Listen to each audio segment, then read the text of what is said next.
the Florida Writer Podcast, a discussion about writing and other things. Hello, and welcome to another edition of the Florida Writer Podcast. I'm your host, Allison Nissim, and today I am lucky enough to have with me Brian Petkash. Brian, could you give me a 60-second elevator pitch about who you are and what you write? Sure, and thank you for having me. I'm Brian Petkash. I'm a writer living in Tampa, Florida. I primarily write fiction, and my first short story collection of stories, Mistakes by the Lake, came out just a couple months ago with Madville Publishing, and it's a collection of stories set in and around Cleveland, Ohio. And I'm currently working on what I hope might be a novel, but we'll see how that goes. Well, that sounds great. I was born in Cleveland. I moved away when I was 2, but I was born there, so that's my connection to Cleveland. Just thought I'd share that. It's a good connection. That's a good connection. There's a lot of us out there. Well, I went to college in Ohio, and I grew up in Pennsylvania. But nonetheless, I do know quite a few people from Cleveland. So I will be looking forward to reading some of these short stories, Mistake on the Lake. And the first time I'd ever heard that expression, I was in college, and someone told me that. I thought, wow, that's catchy. It is a little harsh too, but it's it is what it is, I guess. Well, I guess if you follow the Browns, maybe. But anyway, tell me about the collection of stories. Right. So it's a collection of 10 stories. Well, it's actually 9 stories and the title track novella that caps the collection. And it's all the stories are set in Cleveland in various decades throughout the city's history. So the first story is in 1796, and then I have these stories go all the way up through 2013. With each story, what I attempt to do is to weave in the rich history of this really remarkable city while tracking these somewhat tragic figures attempting to find their place in a city that oftentimes is kind of rather indifferent to their efforts, to their existence. And I think Cleveland, I do love Cleveland, and I think it's such a great stand-in for the country as a whole. I think experiences there are, the same throughout the country, and I hope the stories resonate with Clevelanders and non-Clevelanders alike. And one other thing too with the collection, one of the challenges that I kind of placed on myself in doing this thing, this sort of pass through a city's history, covering this wide span of time, was to try to manipulate the writing style, the syntax, the language, the diction, to kind of echo the various eras, to sort of mimic those eras. I probably succeeded as often as I failed in that, but that was the intent. And it was something that was challenging, but it was something that I had a lot of fun with, and trying to make that part of the whole experience of reading the collection. I imagine that mostly in dialogue is when you were able to make those adjustments. It was both and. It was both in the descriptions and of setting and place and just movements, but also in the dialogue. I think you're right. Probably the strongest place it came out would be in the dialogue. What the characters said to each other, how they said it. But even in the language of just the descriptions, I would try to pull that too. I'm very curious. How did you research the vernacular to be able to get it to feel that it was 100 years old, 150 years old? A couple of things that come to mind, a couple of things that stand out as far as the research goes. I went deep into the archives of the Cleveland Press and the Cleveland Plain Dealer, the newspapers that go back, several hundred years or a good time. And I would read, I could get access to the PDFs of those old newspapers, and I would read 20 or 30 or 40 of those cover to cover, including the advertisements, just to try to really sink into what words are they using, how are their sentences constructed, how do they describe things. So that was one big influence, was just reading those old newspapers. Also, for example, the story set in 1796, which is kind of this story about a troubled surveying team trying to map out that area of the country. There were some old journals. Seth P's kept these journals of his surveying trips when he was part of both surveying teams out to the Cleveland, that, that area, that Western Reserve. So just reading those cover to cover and pulling out words that just seemed very striking for a particular time, particular place, and marshaling those to, I hope, put people in that time too. Do you have any experience acting? Because this is what I'm reminded of as somebody who really goes deep into character development, to be able to feel authentic. It's amazing what you've been able to do. I find it extremely interesting that you did such a deep dive. It must have been really interesting to then sit down and write it, because I imagine that it was fresh in your mind at that time of what you were writing from all the reading. I know I gather words as I read. So depending on if I'm reading intellectual works, then my vocabulary grows a little. And if I start devolving into some really simplistic works, then I know my vocabulary, my personal vocabulary seems to drop an IQ level or so. And I guess if I did Dr. Seuss a whole bunch, maybe I would start talking and everything would be rhyming. It would be great. How long did it take you to put all these stories together? Longer than it should have. I think I wrote the first pages of what became the novella probably in 2009. And I probably was able to get 20 pages of that out. I had this idea. I felt really good about the voice. I liked the idea of what I was trying to do, or what I thought I could do with it. But then it kind of stalled. And then I used a section of what I wrote there and said, I don't even think this is going to make it. Whatever this thing is going to be, I don't think this part's going to make it. So I kind of excised that and just played with that as its own story. And maybe I finished that story in, I don't know, 2011 or so. And then when I went to the University of Tampa for my MFA, and that gave me some hard deadlines and some real structure to work with in writing a few more stories. So I came out of that program with 6 or 7 of the stories out of the 10 that ended up in the collection. And I knew what I wanted it to be. I just ran out of time in the program to get all of the I didn't know how many stories it was going to be. I was ballparking 8, 9, or 10. And so I still had a few stories to finish polishing from that program, but also I knew I had some gaps that I wanted to fill with some new stories. So I worked on those over time, and it just took me a while. And then I would, work on revising one story while I started researching and working on a new story and writing the first drafts for that story. And then I'd go through the process of submitting some of those stories that I thought were done while I revised another one and started research on a new one. And it just took a lot of time. And then, of course, just submitting it and getting it out there. I probably submitted the collection for a couple of years before I was fortunate to find Madville. So you went through the MFA and you fine-tuned a lot of these stories during that program. I imagine the faculty there was really able to help you shape the descriptions and the bulk of how you, I don't even know what the word I'm looking for is. Maybe I'll change the line of questioning. I could answer the first part. I mean, absolutely. The faculty there were wonderful. I got to work with Jeff Parker, who was such a wonderful mentor and continues to be a good mentor for me. And I worked with Tibor Fischer, who's a terrific novelist, Hungarian born, but out of England.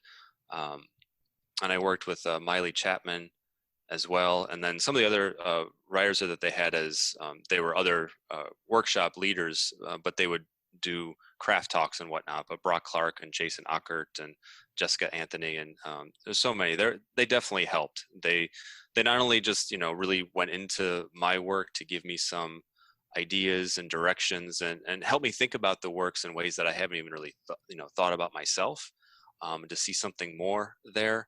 But they they also provided some great guidance, and you need to read this guy, or you need to read that her book is wonderful. You need to read that. It's kind of like what you're trying to do, and I think it could be beneficial. And in some ways, kind of what you said earlier about what you're reading at the time can influence your own vocabulary, your own vernacular, your own style. And I think some of some of what they guided me toward helped with, shaping the voice of some of the stories to try to, what I hoped was to be true to the eras and the characters in the city.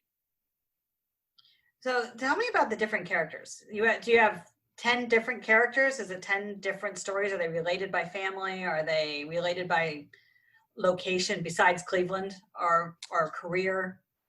Yeah, no, there is one character that repeats. I have a boy in the 1928 um, story about a trolley driver who kind of steals a trolley to go out and see the city. Um, and this boy makes an appearance near the end. He didn't even have a name in that story, and he does become the prime character in the 1940 6-7 story. That's the only one that really repeats, though. Everyone else, they're only connected by the city itself. I think it's great you were able to take the city and a city that you love and able to really put a focal point on it. That's something that's impressive. So many of us want to do that, but we don't know how. So tell me about your routine. I mean, if this took you a long time, did you schedule yourself like, I'm going to write today 15 minutes, I'm going to write today an hour? Did you have a routine? Sometimes that routine varied often. For a good chunk of my working on these stories, I taught high school English for 14, 15 years. And for 10 of those years, it was full time.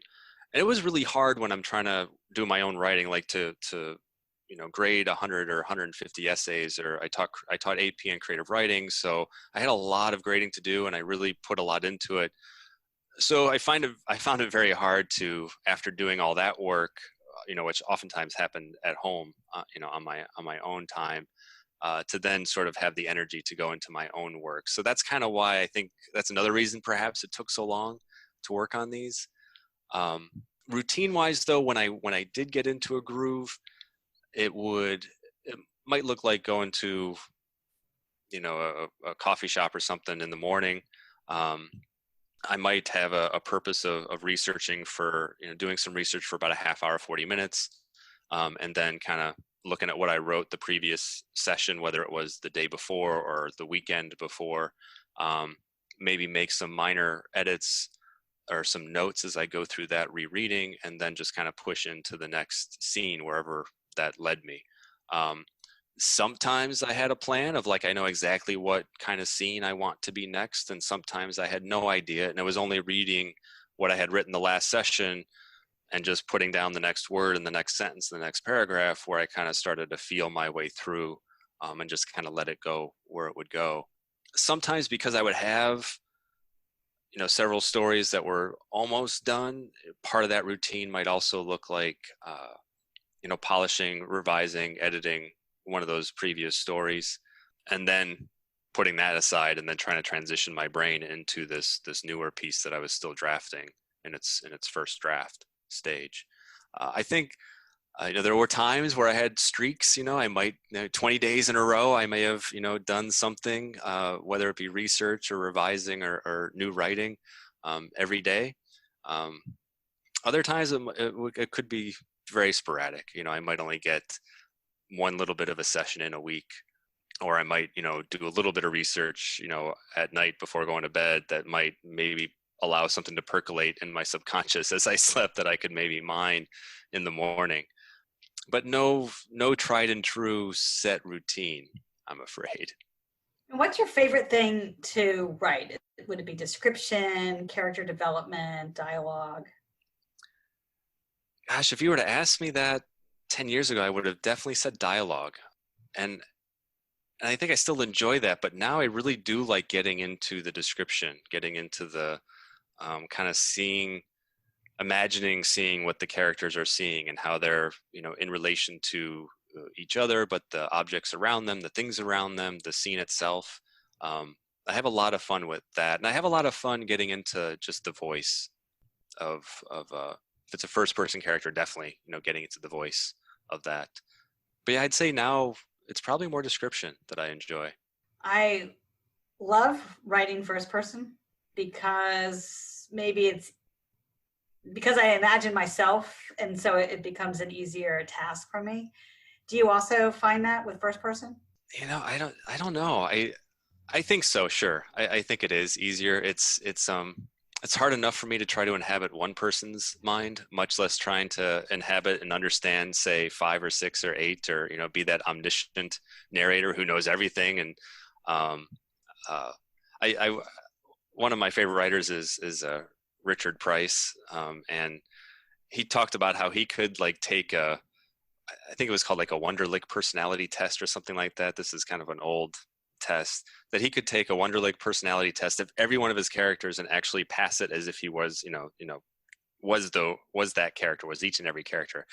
I don't think I have the mental acuity to do that. So either first person or close third allows me to narrow my scope a little bit. I can get into one really well, maybe 2. Beyond that, it can get a little tough for me. I hear you on that, man. It can definitely bog your brain down if you're trying to learn too much about multiple characters. Well, I guess we could call you a plantser. You're kind of like a plotter, pantser, plantser. I don't know if that's a word. Sure, we can go with that. Anyway, so do you have a character that you developed that you like the most? I have a couple. I really like the trolley driver in The Last Ride. I don't know why. I just really. The trolley. I mean, how cool is that? It's really cool. If you have to steal something, I mean, why not go for the trolley? It's not like they can, like you can hide it very easily or anything. Yeah, exactly. And it's, late at night, and what else is there to do? Yeah, I really liked his character. I liked his dreams and just some of his experiences I wrote into that story, and some of the experiences that I wrote that didn't even make it into the story of his, that I just like him a lot. And I also like Hal, the title character, the main character in Mistakes by the Lake, which is a reinvention of Henry IV, Shakespeare's play. So that's my Prince Hal, my Hal. And I really like him. He's got some issues. He's got some serious issues, but I like him a lot. I have hope for him. I always liked Hal. He was my favorite. That was my first Shakespeare play that I read and understood in high school.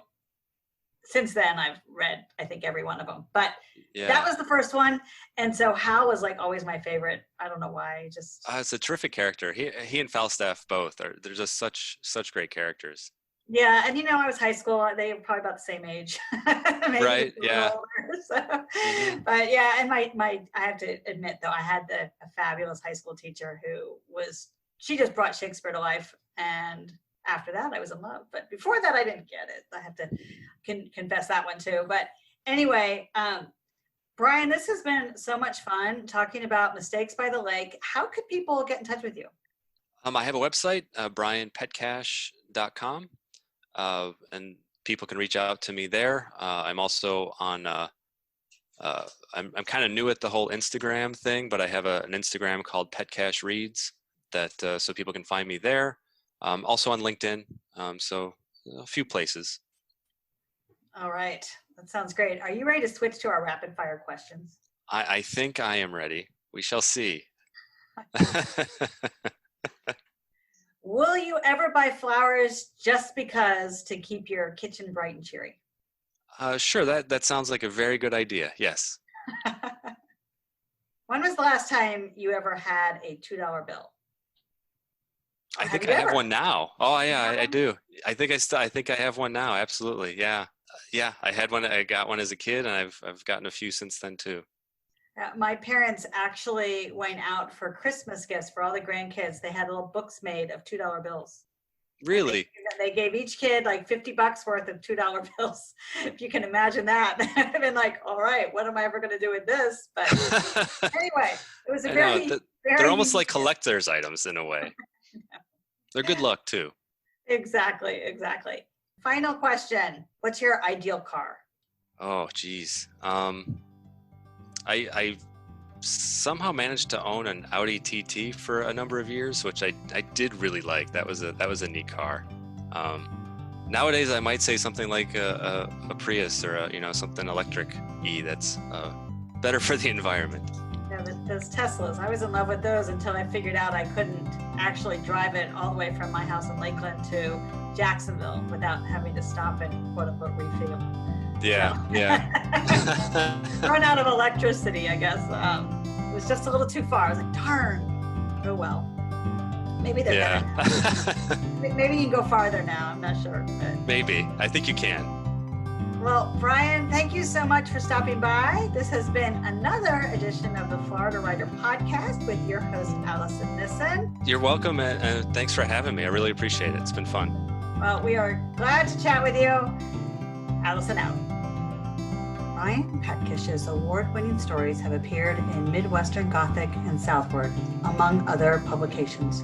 Mistakes by the Lake, a collection of Cleveland-centric stories published by Madville Publishing, is now out. Born and raised in Cleveland, Ohio, Brian currently lives in Tampa, Florida, where he remains an avid fan of Cleveland sports.